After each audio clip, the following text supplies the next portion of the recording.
Bonjour, bienvenue dans cette vidéo de présentation de l'application GEX, le logiciel dédié à l'expertise judiciaire et privée. Aujourd'hui, nous allons découvrir une nouveauté de la version 2022 de GEX, la saisie de tableaux de données. Nous allons prendre pour exemple une saisie de tableaux, de constats que l'on va réaliser sur le terrain. Donc on va partir sur de l'expertise en bâtiment, qui pourrait également s'adapter dans les autres domaines, notamment l'automobile. Nous allons partir en déplacement avec une tablette et l'application GEX mobile. On va réaliser une saisie de constat avec de la saisie manuscrite, de la prise de photos que l'on va générer dans un tableau de GEX. Ce tableau, nous allons ensuite le récupérer sur l'application Windows pour derrière générer un compte-rendu. Pour commencer, on va créer une nouvelle expertise sur l'application. Donc je clique sur le menu Ajouter. L'intitulé de l'affaire, donc on va l'appeler expertise de test saisie de constat. C'est un exemple.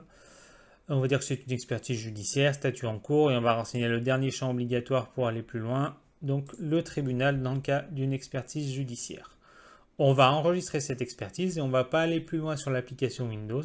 On va basculer maintenant sur la tablette. Donc on va imaginer, on part en déplacement, on est sur le terrain, on a notre tablette, on va prendre des photos et on va noter des commentaires associés.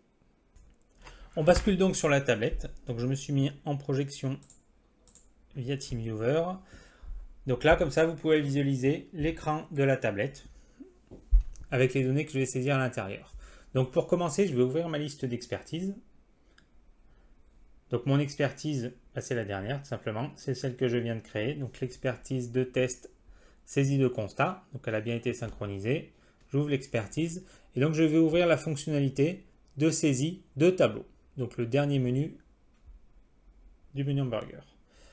Donc je n'ai pas de tableau pour l'instant, je vais en créer un nouveau. Et le tableau que je vais créer, ça sera un tableau de constat. Donc vous voyez ici, vous voyez deux modèles de tableau, un modèle désordre, un modèle constat. En fait, on peut créer autant de modèles de tableaux que l'on souhaite en fonction de ce qu'on a besoin.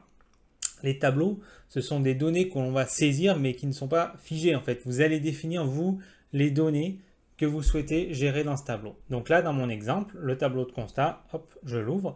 C'est un tableau sur lequel je vais avoir renseigné 4 colonnes de saisie et une colonne où je vais pouvoir gérer une photo.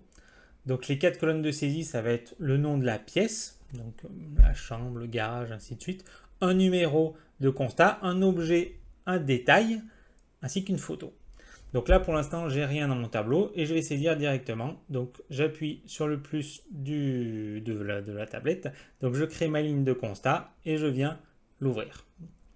Donc ici, je vais pouvoir renseigner les 5 colonnes de mon tableau. Donc la première, la pièce, c'est un menu déroulant. Donc j'ouvre mon menu déroulant. Donc là, en l'occurrence, c'est un problème. Alors, c'est pas tout à fait une pièce, mais c'est un problème sur une façade. Donc je sélectionne l'élément façade. Donc c'est aussi une liste que j'ai paramétrée. Le numéro, c'est le numéro 1. L'objet, je vais le saisir juste en dessous. Donc cette fois-ci, ça va être de la saisie manuscrit. Donc alors, ce que je vais faire avant de saisir l'objet, au final, je vais faire la saisie dans le sens inverse. Je vais sélectionner ma photo. Donc la photo, soit on va pouvoir lancer l'application de prise de photos de la tablette, soit on va pouvoir les piocher dans la bibliothèque de photos de la tablette. Donc moi en l'occurrence, comme j'ai pris des photos tout à l'heure, je vais ouvrir la bibliothèque et je vais aller sélectionner une photo de la bibliothèque. Alors justement, j'ouvre la bibliothèque. Voilà. Donc ma bibliothèque s'ouvre.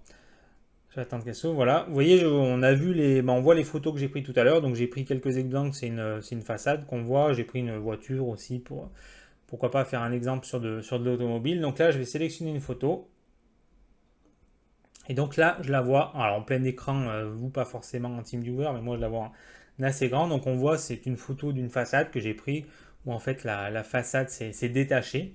Donc je vais saisir mon tableau de constat à partir de ça. Donc l'objet, ça va être alors, je ne suis pas un expert en façade, on va dire un problème de décollement de façade. Le détail, je vais pouvoir saisir quel est mon constat. On va pouvoir taper au clavier, bien sûr. On va également pouvoir utiliser la fonctionnalité de l'application mobile, donc de l'iPhone, de l'iPad ou de l'Android, qui va être la dictée vocale. Donc là, je vais pouvoir ouvrir ma dictée vocale. On constate un décollement de la façade sur toute la façade nord de la maison, point, nouveau paragraphe. Le décollement de la façade est présent sur toute la longueur du pan de mur. Et je coupe ma dictée vocale pour continuer à vous parler. Donc voilà, j'ai dicté ce que j'avais, quel est mon constat, donc c'est un exemple bien sûr. Je peux également le taper sur le clavier, je suis pas obligé d'en mettre un non plus, je peux faire ça plus tard. Donc je valide, j'enregistre ma ligne. Donc ma ligne de constat est présente, elle est enregistrée au niveau de la base de données. Je peux rajouter d'autres lignes si je veux, donc c'est un tableau, je vais pouvoir avoir autant de lignes que je veux. Donc là c'est la première, je peux recliquer sur le plus, ajouter une seconde ligne. Alors saisir une ligne complètement différente, par exemple la pièce, plus forcément la façade, on va dire le salon, avec un autre numéro, bien sûr c'est un numéro chrono qui apparaît. L'objet, le détail, la photo seront différents. Donc l'objet, à la limite ce que je vais faire, je vais prendre un exemple qui n'a rien à voir avec du bâtiment, qu'on va travailler sur de l'automobile, et je vais montrer une rayure sur une voiture. Donc rayure, portière droite. Le détail, je peux le dicter également. On constate une rayure sur toute la portière droite. Je fais n'importe quoi, d'accord, c'est pas mon métier. Et je sélectionne ma photo associée. La photo qui est ici, c'était la portière gauche, pas de chance.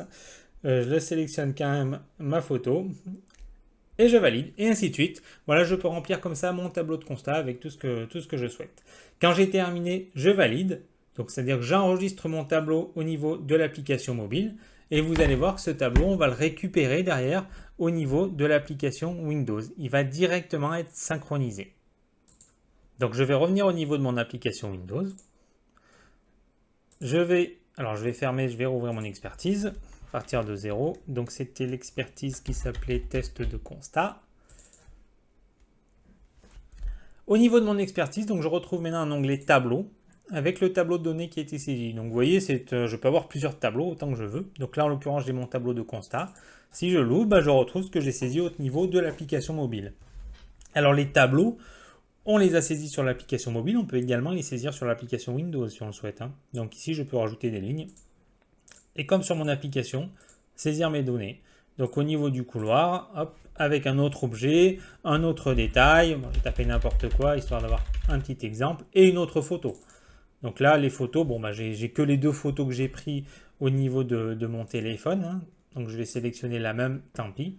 Et voilà, je peux comme ça alimenter mon tableau directement sur le PC. Donc si je ne suis pas un adepte de la saisie sur la tablette ou sur un téléphone, parce que le tableau est également saisissable sur un téléphone, je peux le saisir au niveau de l'application Windows. Donc là, mon tableau est saisi. Maintenant, ce que je vais vous montrer derrière, c'est comment on le récupère au niveau d'un rapport, d'un compte rendu. Donc ce que je vais faire, je vais passer au travers du module courrier de Gex et je vais venir générer un compte rendu d'expertise. Donc c'est un modèle de document que j'ai créé qui est spécifique à ce tableau-là. C'est un exemple. Je sélectionne donc mon document constat, je le génère. Donc Gex me propose d'ouvrir le rapport. Et donc là, je retrouve le tableau que j'ai saisi. Donc c'est une rubrique que j'ai paramétrée dans le document pour vous montrer. Donc ça peut être intégré bien sûr à n'importe quel modèle de courrier, de rapport, de pré-rapport, de compte rendu de Gex. Et donc au niveau de ce document, je vous ai effectué 2 présentations de ce tableau. La première présentation, c'est vraiment une présentation de tableau, dans au même format que ce qu'on a pu le saisir. Donc vous voyez, je retrouve ici mes 5 colonnes avec ma photo. Donc c'est moi qui ai déterminé la proportion de chaque colonne, bien sûr, de manière à avoir la photo de manière plutôt grande quand même, pour qu'on puisse voir quelque chose. Donc on est sur une présentation de tableau. Donc Gex m'a généré mon document tel que je l'ai saisi, avec à chaque fois mon numéro de constat, la pièce, l'objet, le détail et la photo. Également, j'effectue une deuxième présentation de ce tableau, cette fois-ci sous forme plutôt de petits blocs, donc des blocs indépendants. Donc vous voyez, le tableau, maintenant il va se présenter sous forme, alors c'est également un format de tableau, mais complètement différent de ce qu'était mon tableau d'origine. C'est-à-dire que j'ai renseigné une ligne d'en-tête avec le numéro du constat, l'objet du constat. Ensuite, j'ai renseigné 2 petites vignettes avec d'une part le détail et d'autre part la photo. Et ensuite, ça c'est répété autant de fois que je vais avoir de lignes de constat dans mon tableau. Voilà. Donc vraiment, on est dans Gex. Pour ceux qui connaissent, vous avez l'habitude. L'idée c'est que Les rubriques que l'on génère au niveau d'un compte-rendu, d'un rapport, elles sont entièrement personnalisables. C'est la même chose pour le tableau. Même si je fais une saisie sous forme de tableau, la présentation sous forme de tableau n'est pas obligatoire. Je vais mettre en forme ma rubrique telle que je le souhaite. Pardon. Alors bien sûr, je mets en forme la rubrique telle que je le souhaite. Également, ce tableau, je le paramètre aussi tel que je le souhaite. Donc là, je vais vous montrer un petit peu ce qu'il y a derrière le système. En fait, ce tableau de constat, ce n'est pas un tableau qui est figé dans Gex, ce n'est pas du tout un tableau qui est forcé. C'est un tableau qu'on va définir, que vous allez définir en fonction de vos besoins. Donc, je vais venir dans le paramétrage et les modèles de tableau. Donc, les modèles de tableau, c'est vous qui allez les paramétrer. Donc là, je vous prends l'exemple de mon tableau constat. C'est ce tableau que j'ai défini, c'est-à-dire que j'ai demandé à Gex de me définir ce tableau constat avec 5 colonnes. Je paramètre la mise en page de chaque colonne, la présentation, et puis bien sûr, je vais définir chacune de mes colonnes. Donc là, mes 5 colonnes, ça a été une première colonne qui est le nom de la pièce, sous forme de liste, où je vais pouvoir paramétrer ma liste de valeurs. Hop, voilà, toutes les valeurs que j'ai définies dans ma liste. Si j'ai besoin de gérer d'autres pièces, je peux le faire, bien sûr. Également, on va pouvoir définir des colonnes qui sont un format numérique, comme un compteur automatique. Donc mon numéro de constat, c'est un numéro qui vient se renseigner automatiquement, je n'ai pas à le renseigner. On retrouve également une colonne de type texte qui est l'objet, donc du texte basique sous forme d'une ligne, du texte multiligne pour le détail, donc c'est-à-dire le texte multiligne, c'est plutôt un bon pavé de texte sur lequel on pourra faire des retours à la ligne et insérer beaucoup d'informations. Et ma dernière colonne, c'est la photo. Donc c'est une colonne au format bien sûr image. Et donc là l'idée, c'est pour ça que tout à l'heure, la tablette m'a proposé d'aller soit prendre une photo, soit sélectionner une photo parmi la bibliothèque de photos que je retrouve au niveau de l'application. Donc si vous, demain, vous avez envie de créer un autre format de tableau que celui-là, vous pouvez le définir très simplement. Donc là, je vous montre, je crée un nouveau tableau que je vais appeler constat bis, par exemple. Un tableau avec 4 colonnes, pourquoi pas. Et donc là, selon le même format, je peux dire que ma première colonne va être le numéro. Le numéro, c'est un compteur automatique. La deuxième colonne, ça pourrait être pourquoi pas la date d'apparition. C'est un exemple. Avec un type de valeur, cette fois-ci, une date. Donc vraiment, on sera obligé de saisir une date. On ne mettra pas n'importe quoi. C'est vraiment une saisie qui est formatée. La troisième colonne, le constat. Pourquoi pas, voilà. C'est à peu près la même chose que tout à l'heure. Mais l'idée, c'est juste de vous montrer comment créer un nouveau tableau. Constat, ça va être du texte multiligne. Et la dernière colonne, la photo. Et donc le type de valeur associé, ça va être une image. Donc là, à ce moment-là, l'image, on la piochera dans la bibliothèque. On va pouvoir paramétrer la proportion de chaque colonne au niveau de l'insertion dans le rapport. On va pouvoir paramétrer la taille, la police, les alignements, le fait que ce soit en gras, en italique, en souligné pour chaque colonne aussi. Et bien sûr, derrière, ce tableau que j'ai défini. Si je retourne au niveau de mon expertise, donc je vais passer directement sur l'application Windows, je ne vais pas venir sur l'application mobile, mais c'est le même principe sur l'application mobile. Si je veux créer un nouveau tableau dans mon expertise, mon constat bis apparaît, je valide, et cette fois-ci, j'ai ma nouvelle présentation. Hop. Le numéro, la date d'apparition, donc c'est un format date, le constat, voilà. Et si je double-clique sur ma ligne, j'ai la présentation sous forme de fiche avec la photo. Alors la photo, j'aurais pu la paramétrer également sous forme de liste. C'est vous qui le définissez. Et donc, rebelote, comme tout à l'heure, je double-clique, je peux aller piocher une photo de la bibliothèque, je vais prendre la photo de la carrosserie, je valide et j'enregistre, voilà. La première ligne de mon tableau est saisie. Voilà, j'en ai terminé avec cette présentation de la nouvelle fonctionnalité de Gex, la saisie de tableau. Donc si vous avez des questions, n'hésitez pas, vous pouvez nous contacter via le site internet www.gestion-expertise.net. N'hésitez pas à consulter toutes les vidéos également présentes sur la chaîne YouTube Gex. Vous pouvez également envoyer un mail si vous le souhaitez à contact@gestion-expertise.net. Merci, à bientôt.